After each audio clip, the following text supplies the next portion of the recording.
Hello, welcome to this live interview, live from Migori County.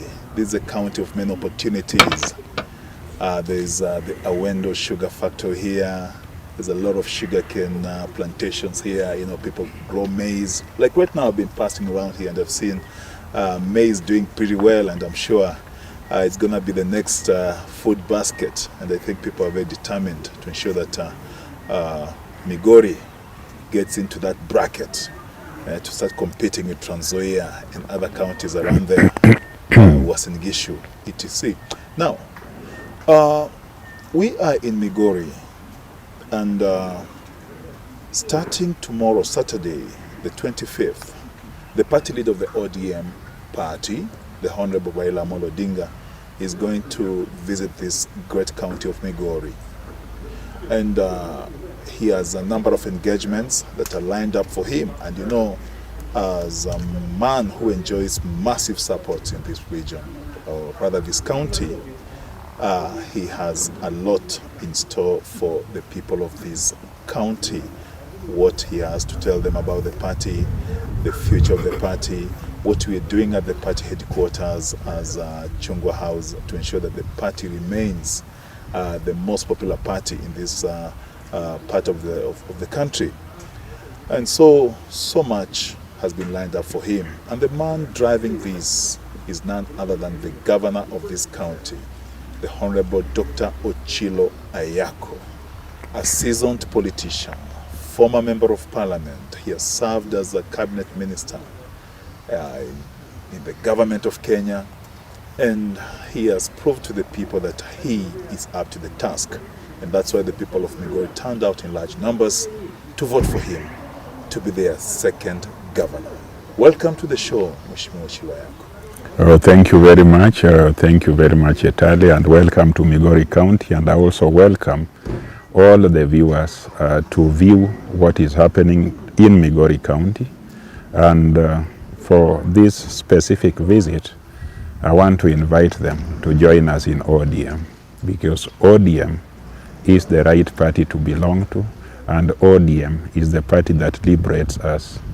If you want to join ODM, before I say what I want to say, kindly dial *483 *036 hash, or visit www.odm.membership.com.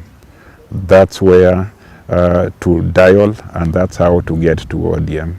It's the best run party, it's the most enduring party, and it's the party of the moment when things are difficult. It's not party of people who pilfer what do not belong to them, but things that belong to Kenyans that ought to benefit all of us. Yes, Mheshimiwa, I think you're a very sharp man, because you know, not so many people, not so many leaders can cram what you've just said here. *483 *036 hash. Now, you've said ODM is a party of the people. And indeed, we are ODM, and ODM is our business. Tell us about ODM in Migori County. How is the membership like? The support base, how is it like? ODM is the primary party of the people of Migori County. Migori County is a diverse county of many communities, many persuasions in terms of culture, religions, and economic activities. You will find that in all the 8 sub-counties of Migori County, ODM has membership in all the sub-counties.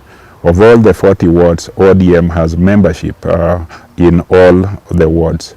If you look at the totality of membership in Migori County, we are looking at a staggering number of 280,000 and still increasing. In fact, we want to increase that number to 500,000.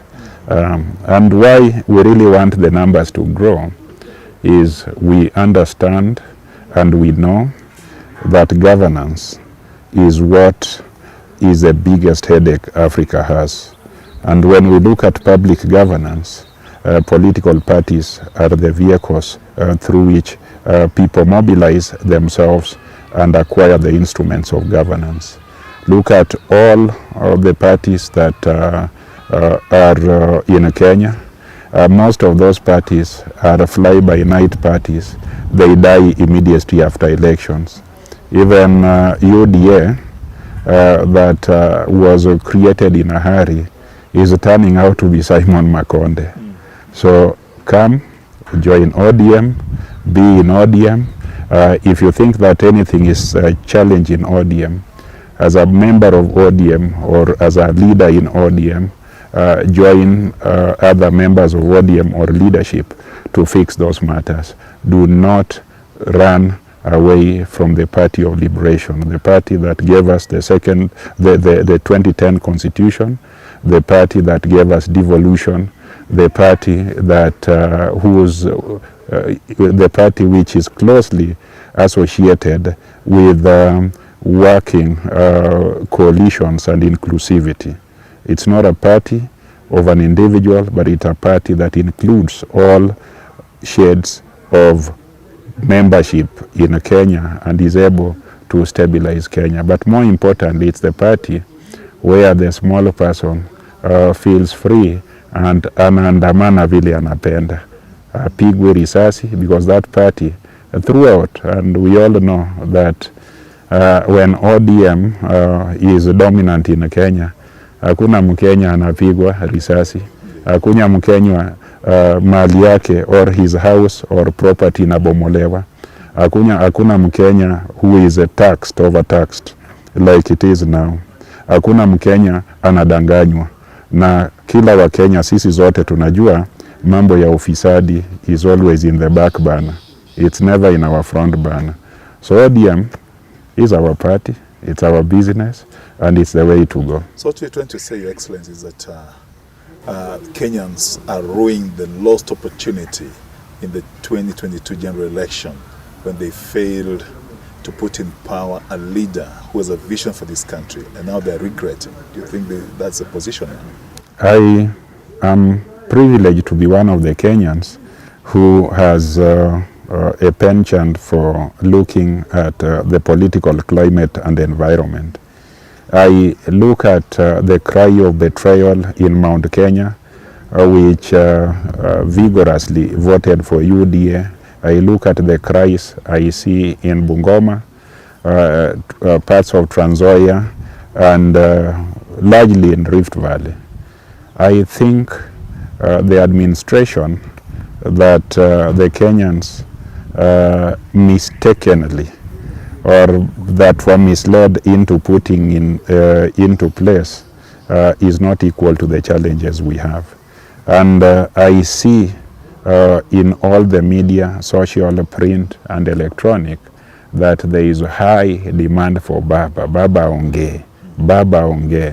Because when you see small and desperate people seeking your leadership, it means that they are missing you. Baba, wherever you are, we miss you. Here in Migori, we miss you. Everywhere we miss you. In fact, Baba's voice is louder than the voice of Parliament. The voice of Parliament in Kenya has been muzzled. The collective voice of the Council of Governors have been muzzled. The entire opposition in this county or in this country cannot speak. The entire executive of the day of Kenya Kwanza is unable to speak a language that people understand. It's only Baba's language that is understood by all. When Baba recently talked about the scam in the petroleum sector, it is headlines everywhere. It is trending because that is the voice, that is the people's voice. Still on the ODM issue, there are some runaway individuals, particularly from this region, the Nyanza region, people who are beneficiaries of the benevolence of the ODM party, you know, trying to, they've made a name using the name of the ODM party. And now they're going around saying that they've taken over the region. They're claiming that in South Nyanza they have registered quite a number of people to another party. Would you confirm or deny these allegations? I want to say that I am a leader who lives among his people. I live in this area, and I can assure you, whoever claims that he has moved the people away from ODM must be in dreamland. And when the dream is over and reality will hit that person, it will be such a painful reality that they'll not know what has hit them. What is happening is they are opportunists who towards every general election seek and deceive ODM that ODM should support them. Their agenda is to use the ODM platform to catapult themselves to leadership. And there are people who have never been associated with any kind of leadership. Political leadership is public service. Political leadership has the ultimate objective of delivering positive things to the people. The people expect that their lives will be transformed, but these are individuals who want to transform their individual lives through business connections, by ruling administration of the day, through patronage, by private and public companies, so that they can line their pockets. So when elections turn out to be different from what they had planned, they switch camps and leave the people struggling. I want to tell you, the people here know the gentlemen and women they elected, whose voices have been silent when they were shot by the police, when they were demonstrating for their rights. They know those who participated in hiking the taxes. They know those who are encouraging development based on political patronage, that you must go to State House to beg for development when the people have elevated you to a house, an august house, where you can speak and lobby colleagues for the collective welfare of the nation. So these people who claim, which they must claim, in order to receive more handouts and more fake opportunities, they must claim that wamehama na kila mtu. These people are there. They will continue talking out there. But when election time comes, they think they will come back to ODM and influence ODM using hizo ujanja zao and get the party patronage. This is why I am requesting everybody in Migori County to return to ODM, fix ODM, rejuvenate ODM, because this is where your voice is. Let us all, even those who have transgressed the opportunities, they are come back home. We need you. We need the numbers. We need you. So that we work for our people together. Work is about toiling, it's about sweating, it's about bleeding. So don't just come to ODM when you think that there is no trouble. Come and work together with all of us, so that when things are good, we can share the bounties. When things are bad, we work together to change them and improve them. So this is why we need members to register in large numbers. The KK administration of the day is sliding to oblivion every day, and we cannot allow a national vacuum where every warlord, where every chieftain can grab the instruments of power.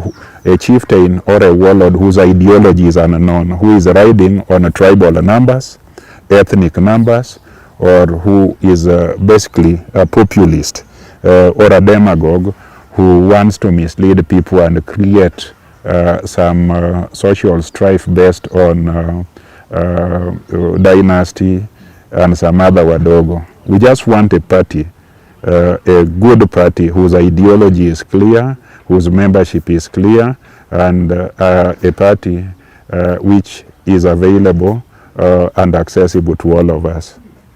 In the words of the late, your former colleague, Otieno Kajwang, 2027 should be about loyalty and fidelity to the party. I think that is what should be happening starting now as we move forward towards 2027, because the ODM is a party that feels the people, talks about the people, and listens to the people. Now, moving to the other part of this interview is about your leadership here in Migori. How has it been for the last 1 year since you took over as the second governor of this great county of Migori?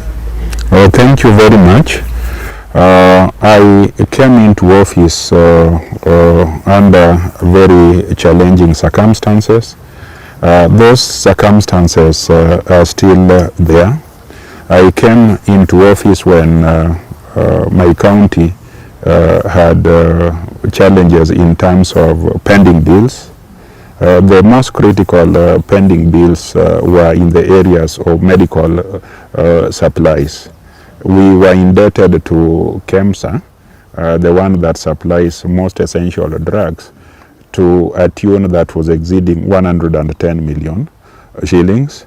We also had needs at that particular time, so we paid off that, and we continued ordering for additional medicine or medical equipment and supplies, and being available to pay our people. When I came in, I also came in, and that is still a challenge, when the staffing levels had hit the peak. We could not recruit more staff because we had hit the peak that is permitted by regulation. A certain percentage of our expenditure must be chargeable in what is allowed as emolument. So we had hit that peak. The morale of the staff, our staff, was very low, and you know, staff is very key to the performance of a county. And most of them did not have leadership or commitment to serve the people of Migori. Now our staff's morale is back. They receive their payments or their salaries in time, and their capacity is being built.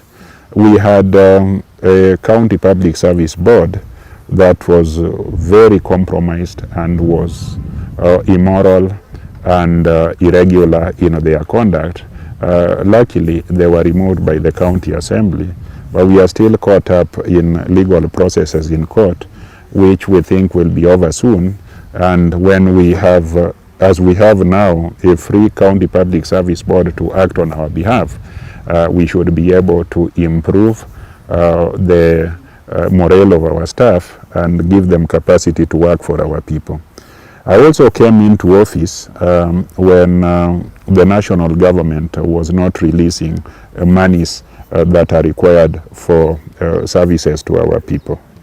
You will find that as we speak today, we have not received money for September, for October, and for November. The services required by our people are services that are required immediately. I trying to say that what the Deputy President said the other day in Mombasa, that they have set aside billions of shillings to counties, is just hot air. The Deputy President is a person who does not even believe what he says. He does not speak as a responsible public servant. He is one of the people whose mantra is that Kenya is a private company, and that those who have shares are the ones who should get services. I want to tell you that the Deputy President is irresponsible, and he does not behave or speak as a person worthy of that title. No county in this nation, including Migori, has received a single cent for El Nino purposes. No, Migori County and other 13 counties have not received a cent for normal services, both development and recurrent, for the month of September, October, and November, and the people need those services. So we are struggling as a county to pay our pending bills, we are struggling as a county to continue being attractive to other partners who want to partner with us in promoting productivity. So the Deputy President and what he says, I want to say that the coalition he belongs to is a coalition of people who do not tell the truth. And it is very shameful to hold that office, and you are not truthful in what you are saying. He goes to Mombasa and incites people of Mombasa against the governor of Mombasa, that the governor of Mombasa should be able to handle disaster. Mombasa, just like Migori, is a county that does not have a large budget for disaster. Most of the money is left with the national government. When you talk like that, and you talk in Mombasa, I think your agenda is suspect. I also want to indicate that when I came to office, most of our facilities in health sector were run down. Most of our roads had not been gravelled or marramed, and they were not motorable. So in the last 1 year, we have opened up roads, marramed and graded more than 3,000 kilometers of roads. We have actually had a program of facelifting our health facilities, and we have ensured that the basic medical supplies are available in our medical facilities. We have just concluded, enumerating our farmers, and we have over 180,000 households that depend on farming, which takes us to about 700,000 farmers in Migori County. We have a major plan to increase food security in Migori County in the areas of maize, in the areas of rice, in the areas of other cash crops like sugarcane, fruits, and many things. I must say that there is improved productivity in the areas of agriculture, aquaculture and fisheries, and also livestock keeping. The challenge I see is with the market. The challenge I see is with the cost of inputs to sustain the agricultural sector. This is why, instead of politicking day and night the politics of the national government, what they should preoccupy themselves with is job creation for people who look for white-collar and blue-collar jobs, but also a job creation for farmers by ensuring that farming is an activity that pays. Your Excellency, I think this is quite insightful, and we have shortage of time. But as a student of the Alliance High School, what vision do you have for the people of Migori? Just in 1 second. The people of Migori, and I want to plead with them, let us put governance first and join ODM, because change, development, and sustainability is hinged on good governance. And what takes a nation down, what takes a county down, is when, as a people, you do not come together, prioritize governance, put in place an administration that will change your lives. So I have a vision for the people of Migori that once we get our governance right, that involves the people in generating programs and that runs their political affairs fairly, we will have a good county, we will have a good Migori.